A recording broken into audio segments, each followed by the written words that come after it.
This is Amber Rose Sims. She was born pre-planned cesarean. Everything was fine. So about 3-4 months old, she wasn't meeting a milestone. She couldn't hold her head up and doing the things that we knew she should be doing, because obviously she has an older brother Jackson. So expressed our concerns, and it sort of started from there. Just met various consultants and that to try and find out why she wasn't meeting her milestones.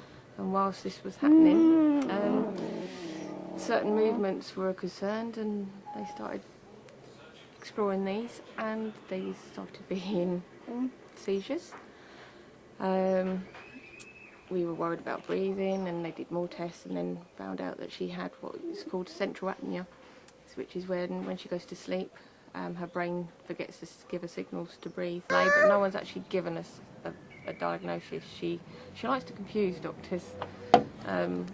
The episodes that we have that get likened to absences, London say they're not from epileptic form. They reckon they might be from right in the centre of her brain, but they're not sure. They're now getting to look at her heart to see whether it's part of her heart. It's just confusing for them, but they're like I say, she's a challenge.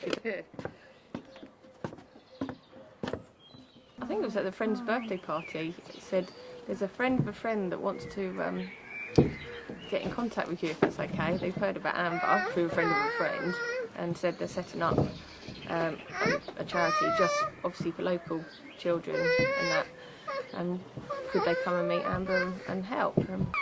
Well, obviously when Paul and Carl and that all came round and met Amber and that, said, oh, was anything you wanted? At the time we were actually having work done on the house to obviously make it accessible for her.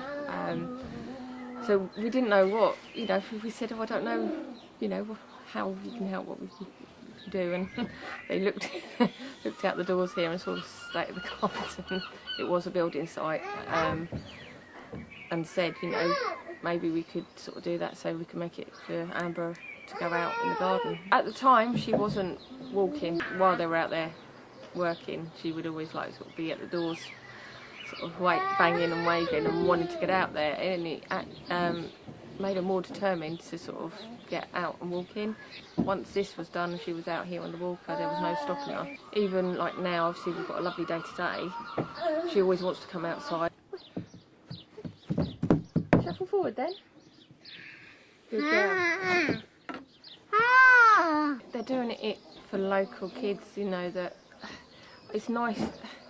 You're seeing where your money's going, if you're going to put your money to a charity. Obviously with Amber's special needs and that, it's close to our heart, but even if you haven't got a child with special needs and you wanted to give to a charity, you can see where it's going. Any money that's raised is going straight back in to the local town. Lights will guide